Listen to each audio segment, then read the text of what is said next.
విజయవాడలో real estate పేరుతో భారీ మోసం జరిగింది. జనం నుంచి పెద్ద మొత్తంలో డబ్బులు వసూలు చేశాడు విజయ్ కుమార్.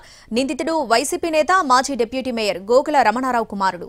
ఉమ్మడి కృష్ణా, గుంటూరు జిల్లాలో కూడా బాధితులున్నట్లు చెబుతున్నారు. పెట్టుబడి పెట్టిన ప్రజలకు ప్లాట్లు ఇవ్వకుండా మోసానికి పాల్పడ్డాడు. అయితే అడిగిన వాళ్లను వాట్సాప్ గ్రూపుల్లోంచి తొలగించి కార్యాలయానికి రాకుండా చేస్తున్నారు. స్కీమ్ 1లో ₹2 వడ్డీ, స్కీమ్ 3లో ₹3 వడ్డీ, 3 నెలలకు ఒకసారి చెల్లింపులంటూ ఆఖరుకు చేతులెత్తేశాడు విజయ్ కుమార్. దీనిపై హైదరాబాద్లో కేసు నమోదైంది. బెజవాడ పోలీసులకు ఫిర్యాదు చేసేందుకు సిద్ధమవుతున్నారు బాధితులు.